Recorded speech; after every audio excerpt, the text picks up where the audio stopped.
kami sembah Tuhan. Iya Tuhan, biar kekuatannya daripada-Mu mengalir. Jamah Tuhan, jamah setiap kami ini. Mari Tuhan, mari Tuhan, mari Tuhan, mari Tuhan sentuh kami.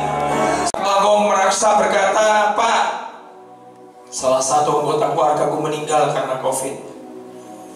Menurut kacamata siapa? Kacamata manusia melihat mungkin kau gagal. Tapi bukankah kita ini bertanggung jawab terhadap Tuhan yang adalah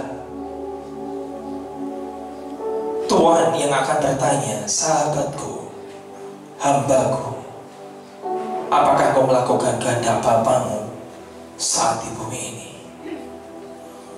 Mungkin kau sudah berpikir, Pak, saya sudah berpikir, saya berkata, kalau nggak ada ibadah hari ini, saya berkata, saya mau tinggalkan kota ini, saya akan pulang ke desa saya tidak lagi menjadi seorang hamba Tuhan.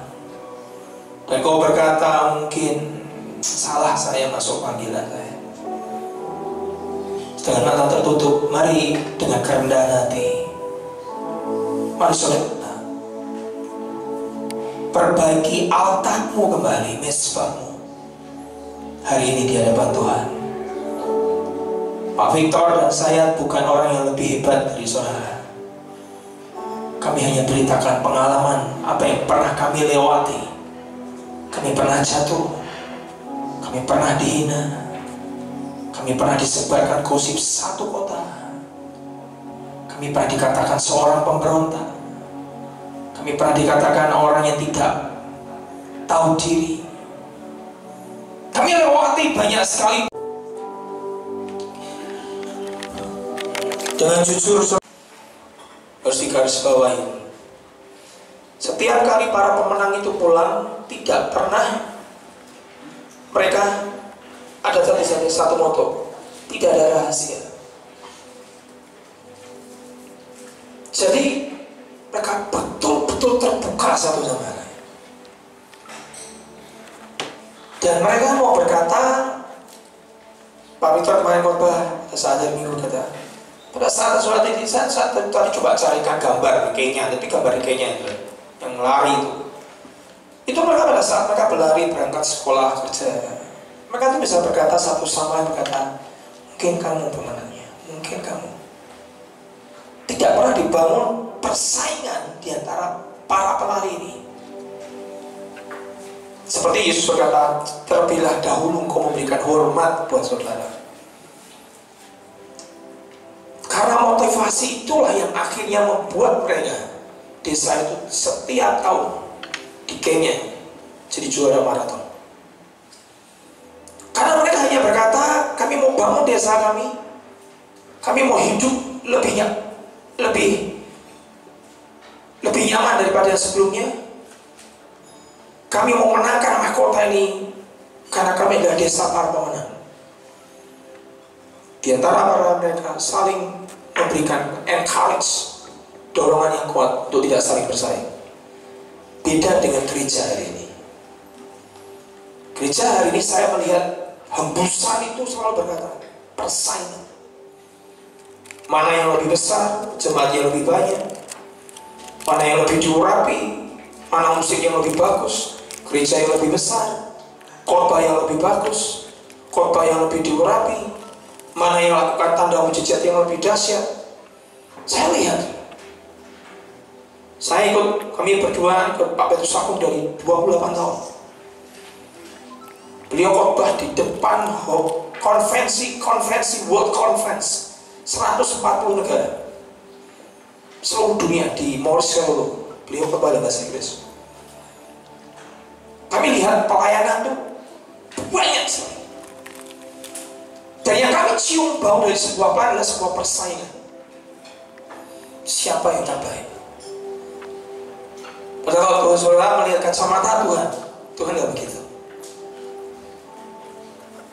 Sekarang apa Pak yang Tuhan mau? Saya ingin hari sampaikan sesuatu yang, maaf nih saudara, mungkin agak judul saya adalah double standard. Standarnya ganda, dua, standarnya nggak satu. 2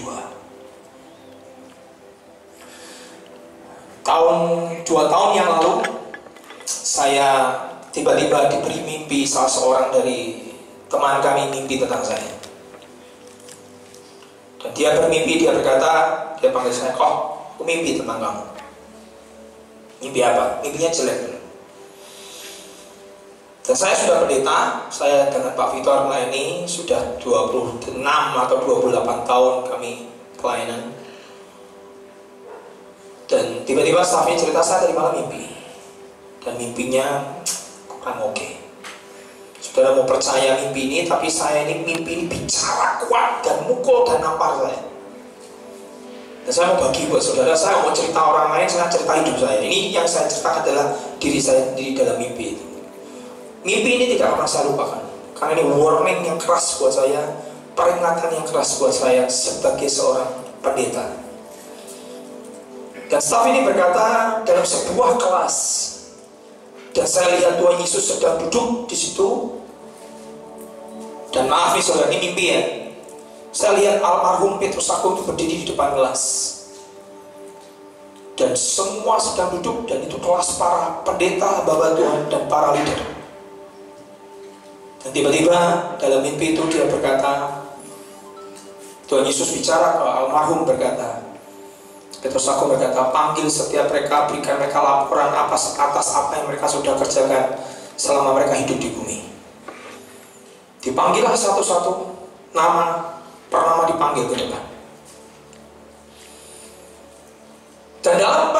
Dan teman ini berkata, "Saya lihat semua orang besar, semua bukan orang besar. Saya lihat para leader, yang saya lihat semua para pemimpin, gak cuma pendeta, tapi para pemimpin ada di kelas itu. Dan memang kelas untuk para pemimpin." Dan dia panggil dari nomor 1 sampai yang nomor terakhir. Dan staf ini cerita berkata, yang paling terakhir adalah nama Pak Victor. Dipanggil dan beliau maju ke depan. Dia bawa laporan kepada Tuhan Yesus. Tapi setelah panggilan nama terakhir Pak Victor, yang dipanggil paling ujung itu adalah nama saya. Dia panggil nama saya, "Hengki." Saya nggak muncul. Saya dipanggil lagi, "Hengki." Nggak maju ke depan, semua sudah pada dipanggil nama terakhir nama saya. Dan saya tidak muncul. Ketiga kali Tuhan Yesus panggil lagi, "Hengki." Dan saya tidak ada di kelas itu. Karena Pak Petrus Agung tuh di dalam mimpi itu berkata, "Tuhan maaf, ini staf saya nggak tahu di mana." Saya kan stafnya Petrus Agung. "Saya pastikanlah Tuhan, dia bisa menyelesaikan. Nanti saya akan cari dia, akan saya marahi dia, akan saya tanya kenapa Tuhan Yesus ada, dia kok tidak ada di kelas." Itu di dalam kelas. Saya dengan gampang berkata sebagai pendeta, "Lu siapa mimpi siang bolong? Mimpi bukan dari Tuhan." Saya bisa ngomong begitu, saya pendeta. Dengan gampang saya berkata begitu, staf yang mimpi. Tapi berapa banyak Alkitab Tuhan pakai orang sederhana untuk menegur para pemuka-pemuka, termasuk Naaman, dari istrinya, dari bujang istrinya yang di Israel. Tuhan pakai ayam berkokok untuk membuat Petrus bertobat. Tuhan pakai keledai yang bicara, tapi sayangnya sang nabi Bileam tidak bertobat. Begitu dia cerita mimpi ini, saya berkata, "Tuhan, belais," orang Jawa bilang, "mati saya. Kok saya dipanggil 3 kali dan saya tidak ada di kelas? Berarti pekerjaan saya ini hangus di hadapan di mata Tuhan." Terus saya tanya sama yang mimpi, "Terus ceritanya gimana?" Kelas bubar, Tuhan Yesus berkata, "Oke, aku serahkan stafmu itu pada kamu, cari dia." Dan kelasnya bubar, dan almarhum berkata, "Cari Iki di mana?" Karena zaman handphone ya, saya cari saya. Terus saya cari, tiba-tiba saya masuk di dalam kelas yang membuat teman-teman dan Pak Petrus Agung shock adalah saya memakai pakaian tuh compang-camping seperti gelandangan. Loh, saya ini baju saya nggak ada yang robek.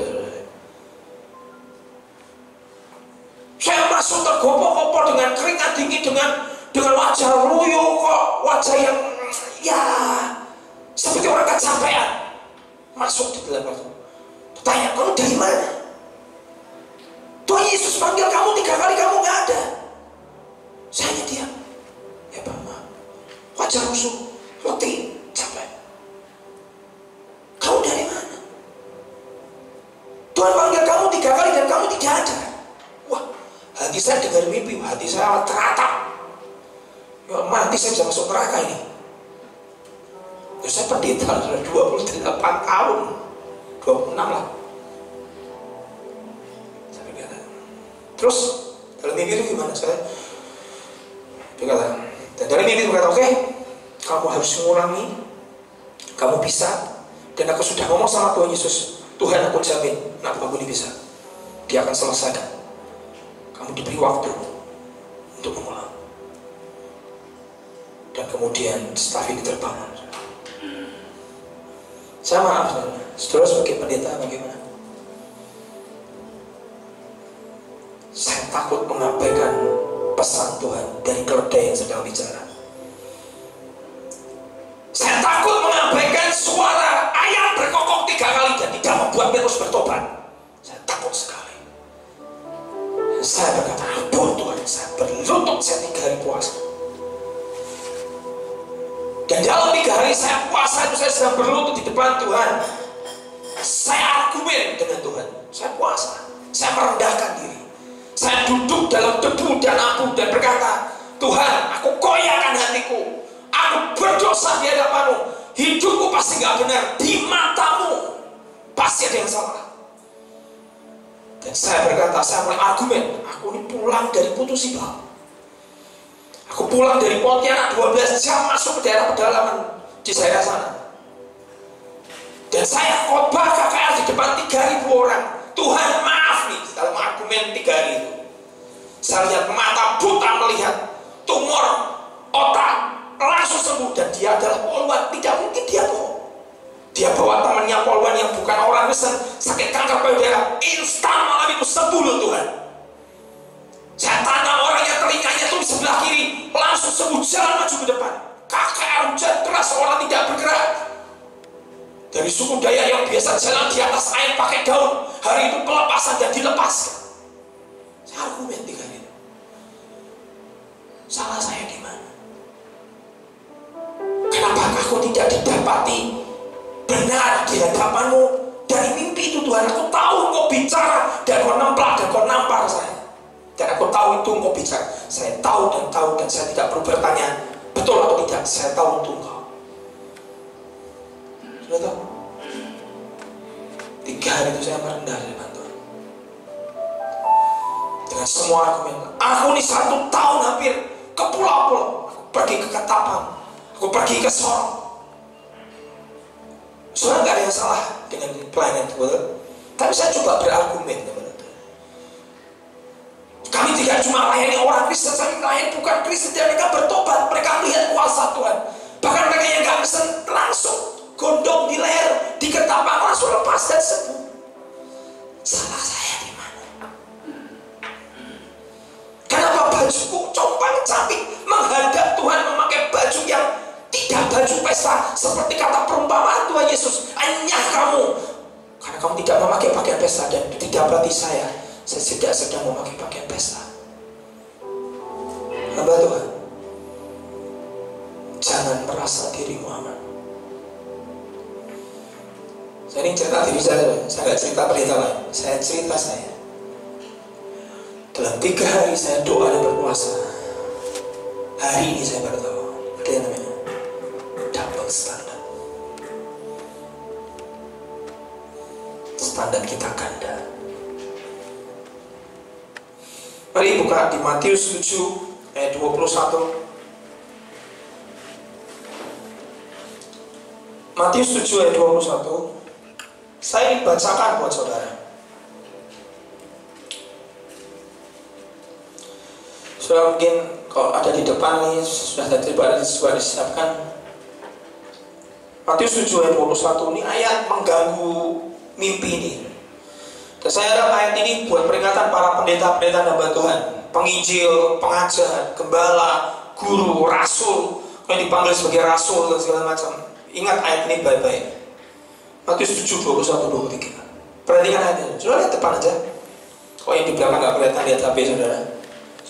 Firman ini berkata, bukan setiap orang yang berseru kepadaku Tuhan, Tuhan, yang masuk ke dalam kerajaan surga, melainkan dia yang satu. Kata ini akan terus saya pegang. Hari ini saya sudah ngomong sama teman-teman, gak penting gerejamu besar, gak penting gerejamu ribuan. Kami cuma membalakan gerejanya Pak Petrus aku itu 20.000 jemaat. Tempat duduknya bukan 10.500 Pak Victor. Tempat duduknya gereja kami itu 11.500. Tanah kami 19 hektar. Sekolah kami bangun dengan 5.000 murid.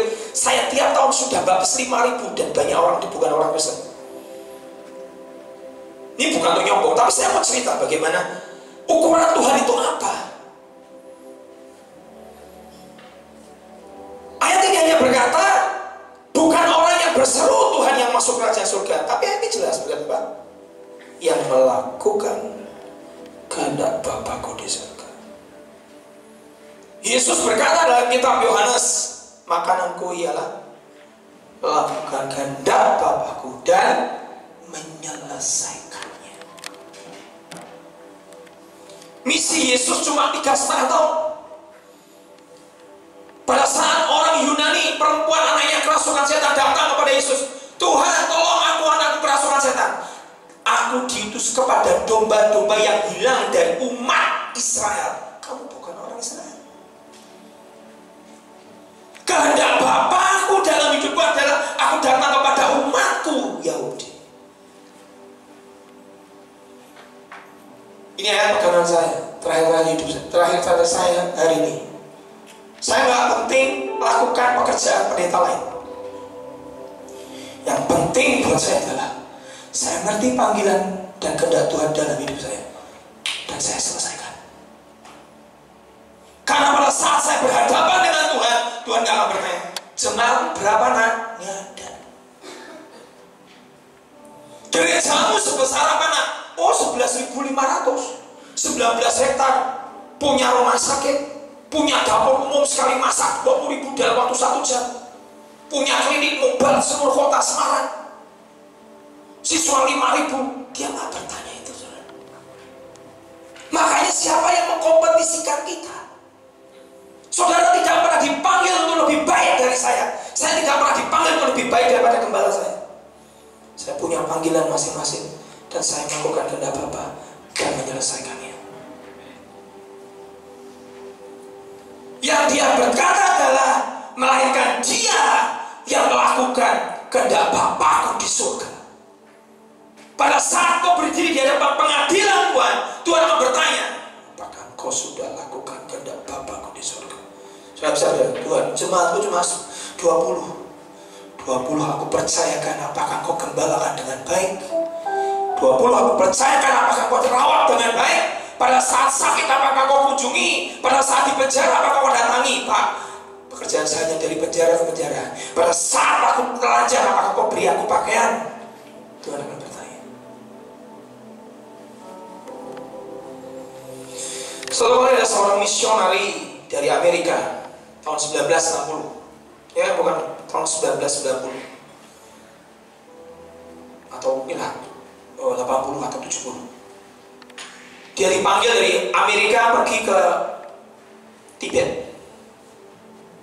Dan Bapak berkata kepada misionari ini, kehendakku dalam hidupmu adalah kamu jadi misionari ke Tibet.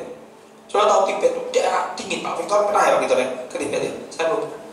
Nanti Pak Victor terang oksigennya sedikit. Nanti Pak Victor ada cerita, Pak Victor tuh tiba-tiba ke Tibet itu ya. Waktu di Tibet tiba-tiba nggak bisa nafas. Karena oksigennya tipis sudah. Mereka tuh bawa tabung oksigen kecil-kecil begini. Kalau begitu mereka kehabisan nafas, mereka langsung sedot. Karena daerah gunung semakin tinggi gunung itu semakin oksigennya tipis. Dan misalnya ini dipanggil ke Tibet. Dia bawa istrinya, dia bawa ketiga anaknya. Lalu jadi seorang misionari di sana. Dan pada saat dia sampai di sana, dia bergulat dengan beratnya situasi lingkungan. Dia bercoba khotbah dan Tidak ada yang bertobat, istrinya mati kena malaria. Dia coba berjuang dan bertahan lagi. Aku tahu ini kehendak Bapa di surga bahwa menjadi seorang misionaris di Tibet. Tidak ada yang salah dan tidak ada yang bertobat. Anaknya yang kedua pertama mati. Anaknya yang kedua mati lagi. Badan misi Amerika berkata kepada misionari ini, pulang, kamu gagal. Saya tanya, gagal menurut siapa? Saudara, gagal menurut badan misi karena tidak ada satu orang pun yang bertobat. Dan misionari berkata, saya tidak akan pulang karena saya tahu kehendak Bapakku di surga. Aku harus berdiri buat Tibet dan memenangkan jiwa di sana. Anaknya berkata, Papa saya pulang. Ya, kamu pulang ke Amerika gak apa-apa. Sekolah di sana. Sudah tahu, beliau jalani di Tibet 16 tahun dan tidak ada yang bertobat. Yang bertobat cuma satu, kepala desa. Pulang, badan misi menganggap gagal. Terserah. Saya hari ini nggak peduli apa kata orang. Yang saya tahu cuma satu, kehendak Bapakku. Aku pergi ke Tibet, aku berdiri, aku menangis, aku bersyafaat, aku berlutut, aku nginjil, dan aku kerjakan semua. Hasil bukan milik saya, milik Tuhan. Almarhum Yusak Cipto selalu berkata, jangan lihat hasil, hasil itu menipu. Saudara, dia pulang setelah 16 tahun dia mengabdi di Tibet, dan dia berkata, Tuhan berkata, udah selesai nak, balik ke Amerika. Setelah 16 tahun dia pulang ke Amerika. Seperti orang kalah menurut manusia. Tapi tahun berikutnya beliau coba berkunjung ke Tibet, melihat di desa yang dia pernah layani. Dan hari itu dia shock. Dia lihat satu desa tidak ada satupun yang tidak kenal Yesus. Gagal menurut siapa? Hari itu dia heran, tidak ada satupun penduduk desa yang aku menangkan kecuali kamu, kepala desa. Kok bisa satu desa bisa bertobat terima Tuhan, jumlahnya itu ratusan ribu? Dari mana? Dan kepala desa berkata, sejak kamu pulang, kau menangkan hidup saya. Aku masuk dari rumah ke rumah terus, dan benih yang kamu tabur dalam hidupku membuat aku memenangkan satu desa. Dan dia tertawa. Tuhan tersenyum berkata, well done, selesai engkau. Jangan pernah ukur dengan jumlah. Jangan pernah kau ukur dengan gerejanya sebesar apa. Maaf saudara, gereja kami besar, 11.540 satu stadion. Itu bukan ukuran.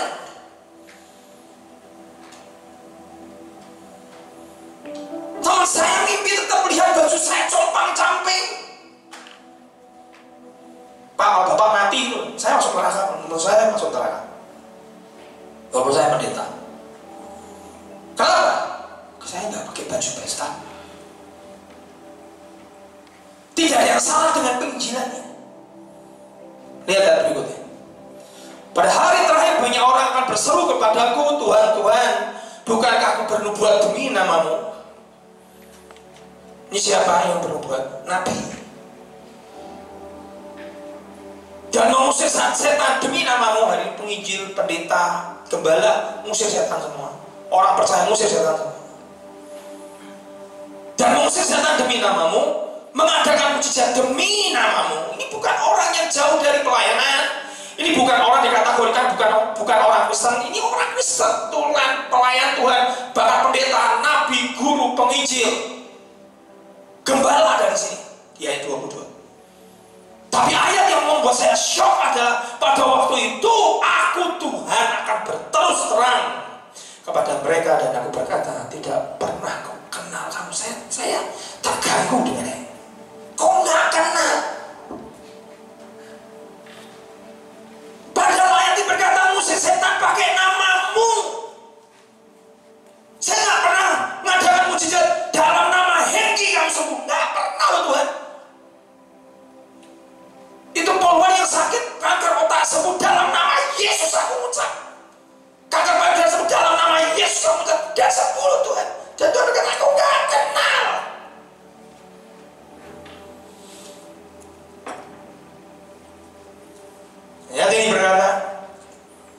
Nyah kamu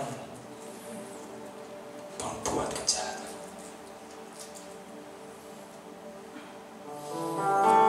Dosa dihakimi.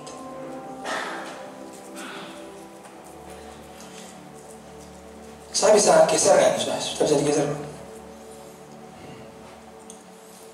Bisa. Saudara, saya telah mengeluarkan gambar yang double standard. Ini yang saya dapat dari Tuhan. Membuat kejahatan. Ini orang yang sama.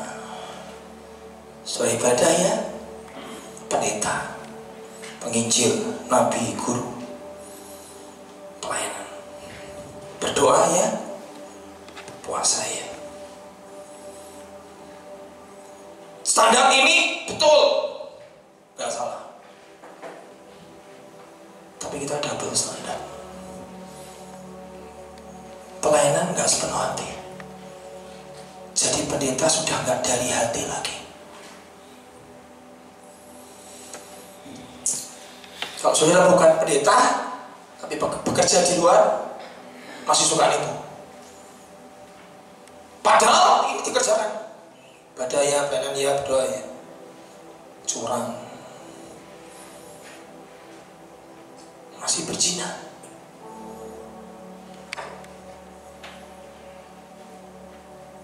Standarnya double. Bohong ya. Kita masih curi uang gereja. Kita masih pakai uang gereja dengan sembarangan. Saya ngomong sama Pak Victor ya, berkata, saya bersyukur bendahara kami bukan full timer. Bendahara kami kalau pakai namanya hitung-hitungan, saudara, pembukuan, saya terima laporan tiap bulan saya baca. Saya bilang ini orang teritinya minta ampun. Kalau kami pakai uang gereja, maaf nih, walaupun saya wakilnya Pak Victor, tagih, Bapak ini pemakaian sekarang, tagih. Saya mau ngomong, saya tidak berani sentuh uangnya Tuhan untuk kepentingan saya pribadi. Saya tidak berani. Saya takut. Kami berdua hidup dari gaji. Bisa nggak saya pakai otoritas, dan Pak Vito pakai otoritas, keluarkan uang? Bisa banget. Hari ini saya tinggal ngomong sama bendahara, keluarkan 500 juta keluar, saudara.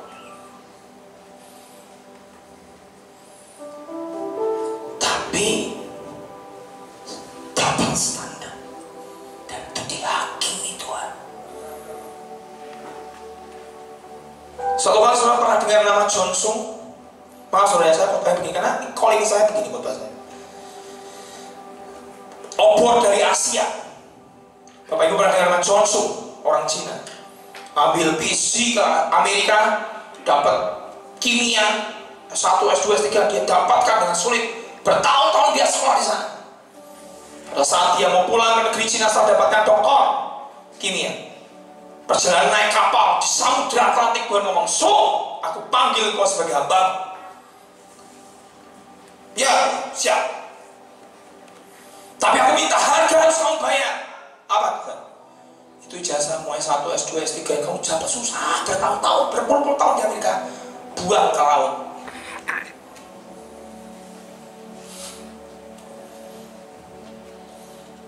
Mungkin tidak gampang buat Johnson, mungkin gampang buat kita cerita, apalagi saya yang cerita, gampang ngomong, tidak gampang menjalani.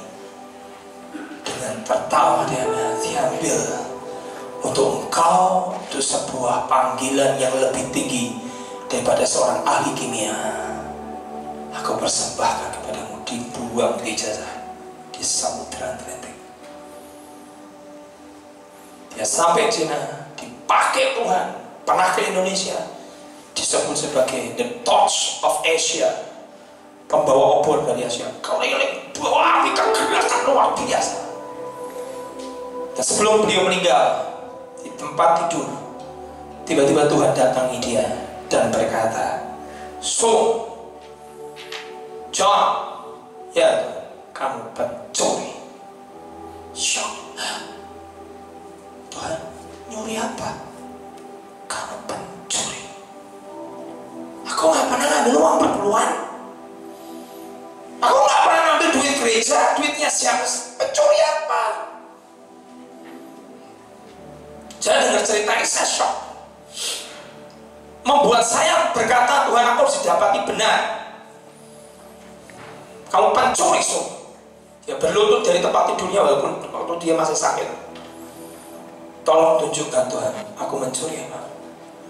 Kamu ingat berapa puluh tahun yang lalu pada saat kamu di Amerika, kamu pinjam setengah sen dari seorang pendeta dan belum kau kembalikan?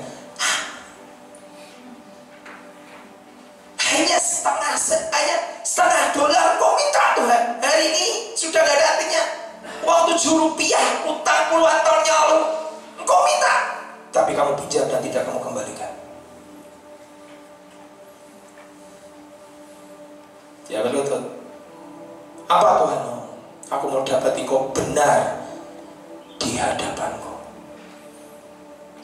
Ya panggil anak perempuannya, kasih duit 50 setengah dolar, kirim ke Amerika. Mungkin pendetanya sudah mati juga, saudara, nggak tahu saya. Pendetanya juga lupa yang minjemin duit sama Johnson. Tapi peristiwa itu mengajar saya, Tuhan mau kita tidak mau double standar. Kau masih khotbah, tapi kau masih mencuri miliknya Tuhan. Tanpa kita tahu, tanpa kita sadari. Satu kali Raja Belsasar dengan pesta mabuk, dan dia berkata, ambil itu semua perkakas dari bait suci, ambil semua itu emas-emas, kita mau mabuk pakai itu. Mereka masuk nyelonong di bait suci, diambil masuk, dan tiba-tiba Tuhan marah, keluar tangan, keluar mini takal operasi. Artinya mau ditimbang dan mau didapati terlalu ringan dan kau akan mati. Dan hari itu juga Belsasar mati.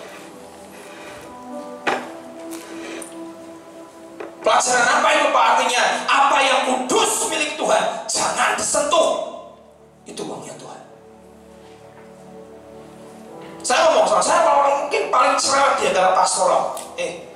Jangan main-main sama duitnya Tuhan ya. Ini kepercayaan Tuhan kasih gedung. Saudara nggak ada gedungnya Pak Pastor, gambarnya belum. Gedung baru itu.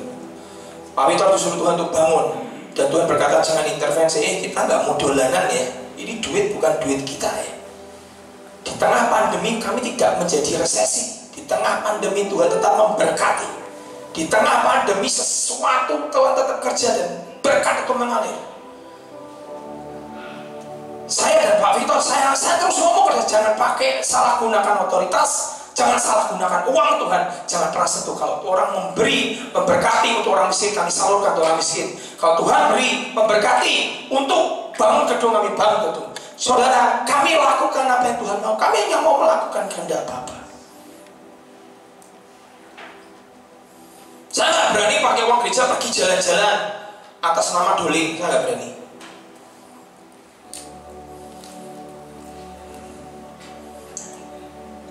Karena semua harus mempertanggungjawabkan di depan Tuhan. Ini gedung kami sebenarnya, kantor sudah jadi, kami 3 lantai. Ini gedung sekolah 4 lantai. Ini rumah Shalom adalah panti asuhan. Sudah ada 63 anak dirawat. Kok bisa ya Pak, pandemi bangun? Pertanyaan, kalau kau setia dengan perkara kecil, aku akan percayakan kau dengan perkara besar.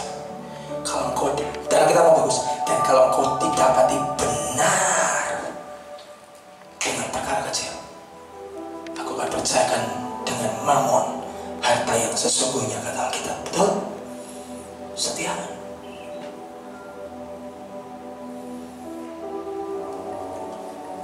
Saudara, kembali ke gambaran tadi, double standar. Tuhan tidak mau, dia berkata, hei kamu pembuat kejahatan, kau masih berbohong, masih mencuri, masih marah-marah, masih hidup dalam pornografi. Walaupun badan saudara pendeta, walaupun badan saudara pelayan Tuhan, walaupun badan saudara berdoa, walaupun badan saudara berpuasa, kau masih hidup. Saya bukan bilang tidak pernah jatuh, tapi kau masih hidup dalam pornografi, masih hidup dalam mementingkan diri sendiri, masih suka memecah belah, dengki, nafsu, cinta uang, cinta diri sendiri, bangun dinasti itu untuk gereja. Saya ngomong Pak Victor, kita komit ya, bukan anak kita yang teruskan. Belum tentu, biar Tuhan yang pilih. Di dalam kerajaan surga tidak ada namanya empire. Dinasti itu nggak ada. Dalam kerajaan surga adalah Tuhan pilih, bukan manusia yang pilih. Hatimu masih double nggak? Yang Yesus katakan, Tuhan aku bernubuat demi namamu, mengusir setan demi namamu, mengadakan mujizat demi namamu. Aku tidak kenal kamu, hai kamu pembuat kejahatan. Contohnya adalah kita Pak Saul. Saul nggak pernah berzina, tapi hidupnya selalu iri terus. Dia tidak mau tahta kerajaan jatuh ke tangan Daud. Hidupnya ini dipuji-puji. Kenapa aku dipuji-puji hanya beribu-ribu? Daud berlasa-lasa. Gila pujian. Kalau nggak dipuji marah, dicari Daud dan mau dibunuh. Itu jahat di mata Tuhan. Contoh lain Pak Alkitab, Simpson. Dari kandungan Tuhan berkata, pisau rambut tidak pernah menyentuh rambutnya, pisau cukur. Dan jangan pernah minum alkohol, karena dia adalah nazir pilihan Tuhan. Dan rambut Simpson panjang. Ada sebuah perjanjian antara Tuhan dengan Simpson. Tapi hidup Simpson berzina terus. Saya tidak bilang, Pak, kan manusia bisa jatuh, bisa. Tapi jangan hidup di dalam dosa. Pak Hengki, jelas saya berkali-kali jatuh dalam dosa. Tapi jangan hidup di dalam dosa. Akan dihakimi. Dan Simpson berpikir seperti yang sudah dia bilang, aku akan melepas. Alkitab memberikan grace period, masa anugerah buat Simpson 4 kali. Kalau rambutku dibeginikan, aku akan lemah, lepas. Kalau rambutku dibeginikan, aku akan lepas. Kalau aku diikat dengan tali baru akan lepas. Aku akan lemah. Dan Tuhan berikan 4 kali. Dan terus Simpson bermain-main dengan Delilah. Nama Delilah artinya adalah kelemahan. Hari ini orang paling suka ngomong, ini kan kelemahan saya Pak. Kelemahan itu yang suatu kali akan membunuh saudara. Pak ngomong gini gak gampang buat saya. Karena firman itu pedang bermata dua. Saya akan cerita saudara kan, itu yang mimpi di belakang. Saya didapati baju saya compang camping. Saya didapati Tuhan tidak ada pada saat Tuhan ada. Saudara, dalam mimpi itu yang paling saya sedih.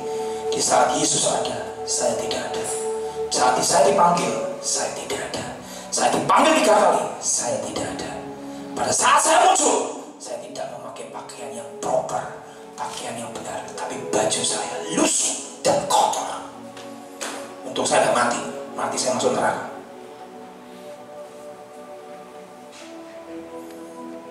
Kita masih double standar. Badan ke gereja sih, pelayanan, doa, doling, puasa, masih belum bisa mengampuni. Saudara bisa isi sendiri yang mana? Masih penuh kebencian. Double standar. Jangan kaget kalau nanti dalam pengadilan berkata, aku nggak kenal kamu, pembuat kejahatan. Saya nggak bilang saya orang suci, saya ini orang berdosa. Tapi saya akan terus berjuang. Kalau saya berdosa, saya akan akui dosa saya. Makanya teguran mimpi itu membuat saya berlutut 3 hari.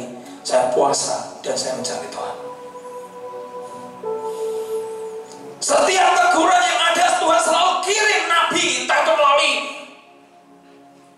ayam yang berkokok. Nabi itu telah muncul seperti keledai yang bicara, atau nabi itu seperti bujangnya Naaman.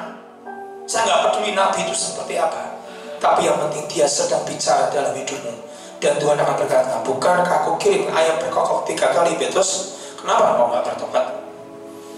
Bila mungkin berkata, Tuhan kau nggak pernah tegur aku. Kalau dia ngomong itu nggak cukup untuk bicara ke kamu.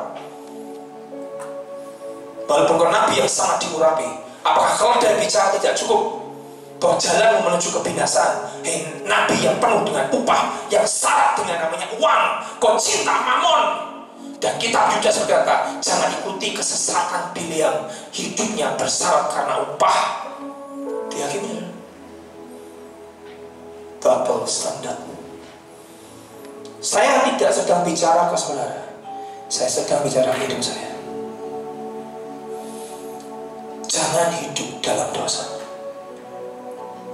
Suatu kali Pinhin mengucapkan satu statement yang saya suka. Statement menurut saya betul. Dia berkata, Tuhan cinta para pendosa, ya, orangnya. Tapi dia ucapkan satu statement terakhir berkata, but God judge every sin. Dia hakimi setiap dosa. Dosa itu dihakimi, apalagi dosa yang tidak pernah diakui, dosa yang selalu disembunyikan, gak ada yang tahu. Kau gak pernah merasa bersalah, tidak perlu harus berzina, membuat Saul kehilangan destiny. Saul hanya cukup satu, gila hormat dan hidupnya iri, membuat dia mati bunuh diri dan kehilangan destiny. Ayat terakhir, sudah mau jam 12. Di 1 Samuel, tolong keluarkan gambar rantai Pak Astor. Berantai. Saudara, di 1 Samuel 2 ayat 29, satu kali ada seorang imam yang ditegur oleh Tuhan. Dan tadi pagi Tuhan ngomong ini keras buat hidup saya coba bagi buat saudara. Saya berdoa akan memberkati saudara. Di 1 Samuel 2 ayat 29, Tuhan berkata kepada Imam Eli, berkata, mengapa engkau menghormati anak-anakmu lebih daripada menghormati aku, sambil kamu menggemukkan dirimu dengan the best, bagian yang terbaik dari setiap korban persembahan umat.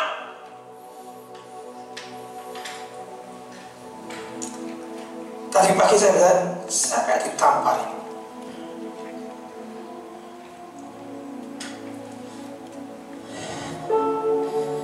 Dan Imam Eli mati, badannya tambah gemuk, sukanya ngambil persembahan yang terbaik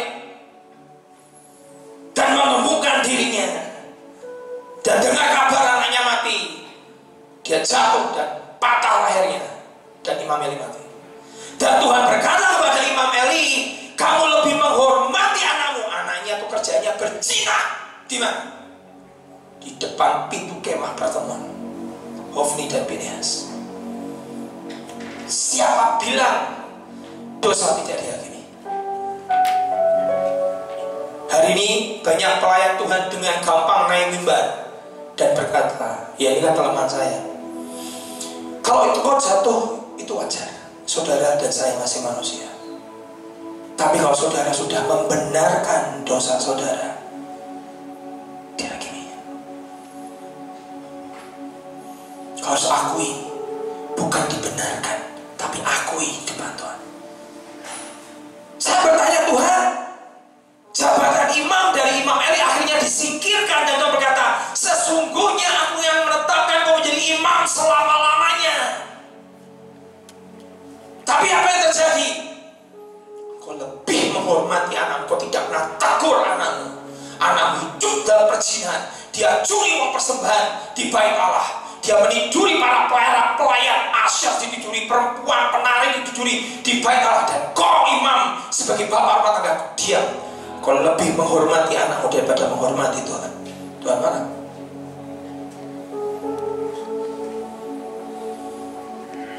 Saya baca ini, saya berkata, Tuhan ampun.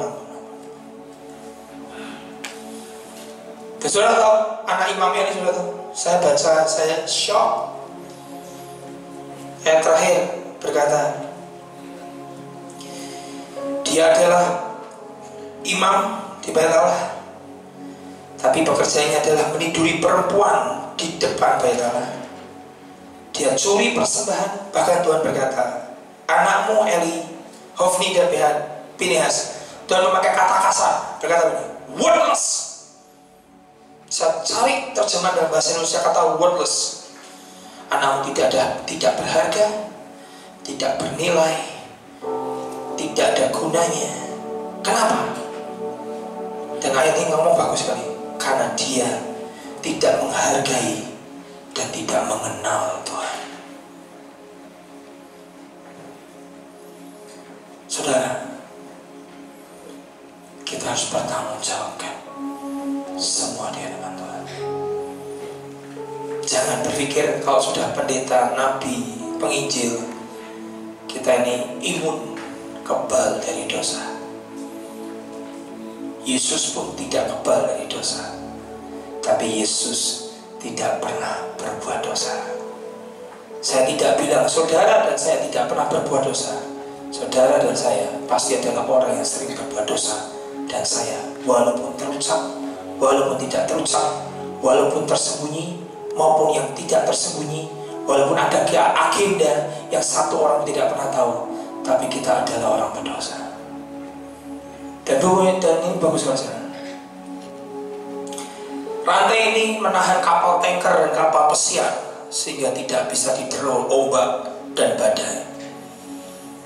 Rantai ini kecil, tapi selama rantai ini tidak berkarat, dia tetap akan bertahan, bisa menghentikan kapal tanker atau kapal yang besar.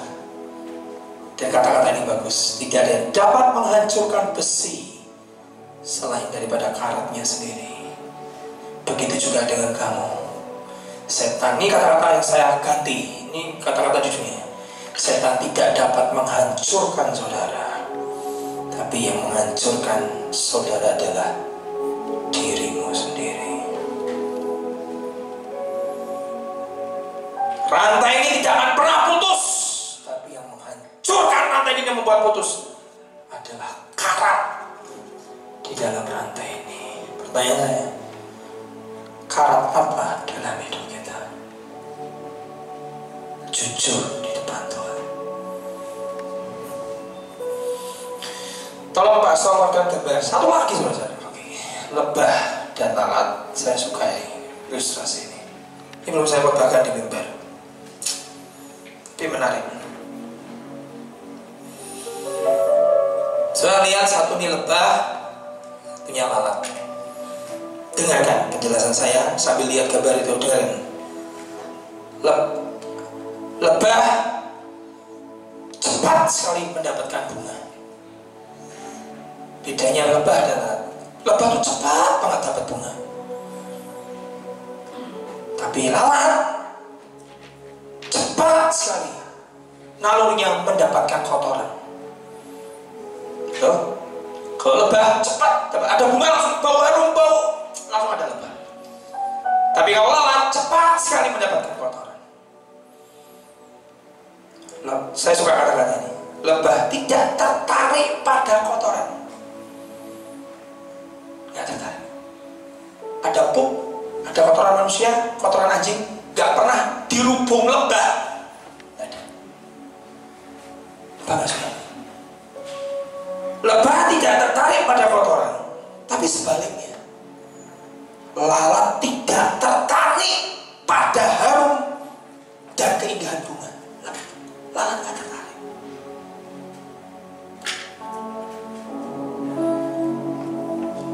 Hasilnya, lebah kaya akan madu, manis.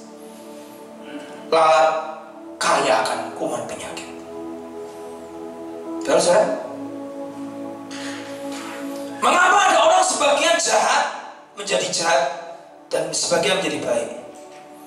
Karena orang yang jahat tidak tertarik kepada hal-hal yang baik, sedangkan orang yang jahat suka kepada yang menyakitkan, kepahitan, gosip, bohong, permusuhan, zina, selingkuhan, dusta, dan mereka lebih suka. Sekarang tentukan dirimu. Khotbah nalurnya cepat mendapatkan bunga, nalurnya cepat mendapatkan kotoran. nalurinya tidak bisa di tempat yang kotor. Nalurinya lalat tidak bisa di tempat bunga, nggak bisa.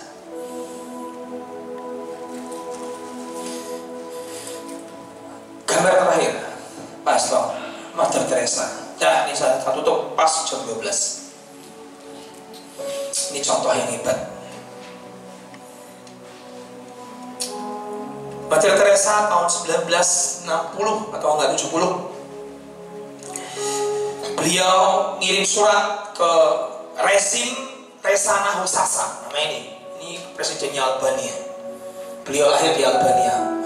Ini presiden diktator yang kejam Albania.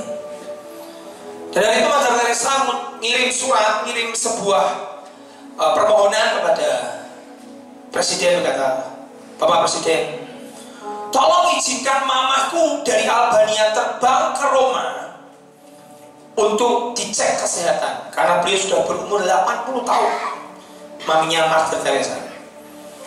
Dan sudah 30 tahun aku tidak pernah ketemu mami. Boleh ya beri visa mamaku terbang ke Roma dan biar dia medical check up, dan saya ingin reuni sama mama karena sudah 30 tahun tidak pernah ketemu mama. Dengan kejam si susah sih kan nyebut namanya Hosasa. Dia berkata, tidak. Permohonan Mother Teresa terdengar oleh dua presiden, Prancis dan presiden Amerika di zaman itu, Kennedy dan Prancis namanya siapa itu. Dia mohon kepada rezim komunis ini, tolonglah, cuma terbang mamanya ke Roma tuh susahnya apa sih? Kasih izin lah. Tidak, pokoknya lalat. Tidak. Mother Teresa pergi ke Roma, akhirnya dia alay pergi ke Roma, dia pergi ke embassy, ke kedutaan Albania yang ada di Roma, datang. Tolong beri saya visa. Saya tak terbang dari Roma ke Albania aja dah. Mau ketemu mama. 30 tahun saya ketemu. Dan kedutaan Albania di Roma berkata, tidak. Ini yang hebat. Saksi mata berkata, Mother Teresa keluar dari kedutaan Albania di Roma, keluar. Saksi mata melihat, dia angkat tangannya ke atas dan dia ucapkan kata-kata begini, Tuhan, kalau aku, dia berbahasa Inggris, dia natap ke langit dan berkata, Dear God, Tuhanku yang tersayang, aku bisa mengerti dan bisa menerima kalau aku yang menderita. Tapi sangat sulit dan berat untuk bisa mengerti kalau mamaku ikut menderita. Sulit Tuhan. Sambil bercucuran air mata. Dan akhirnya sampai di umur tua dan tahun 1972, maminya Mother Teresa mati dengan memegang foto putrinya sambil bercucuran air mata dan meninggal di Albania. Dan tidak pernah ketemu dengan putrinya bernama Mother Teresa. Dia pegang foto putrinya dan menangis, pengen ketemu gak bisa, gara-gara satu orang itu. Tahun 1992, negara mulai terbuka, Mother Teresa sudah terkenal di seluruh dunia. Dia terbang ke Albania. Dia cari makam mamanya. Dan dia ketemu dengan makam mamanya sambil bercucuran air mata. Mama, maaf aku, sudah lama kita gak ketemu. Dia kasih bunga. Dan selesai itu, dia nangis. Makam mamanya dan makam adiknya, kakaknya. Dia nangis. Terima kasih Ma, sudah membesarkan aku. Terus dia ngomong sama para pengikutnya ada ribuan saudara. Mother Teresa itu sudah dicontoh di seluruh dunia. Dia bertanya kepada orang-orangnya, mana makamnya Reza Husasa? Dan mereka berkata, itu di sana.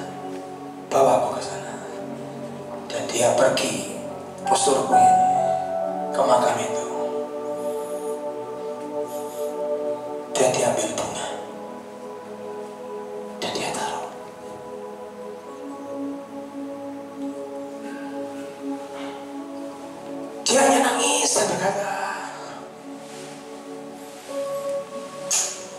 mungkin kamu orang yang menyiksa aku, tapi gak ucapan.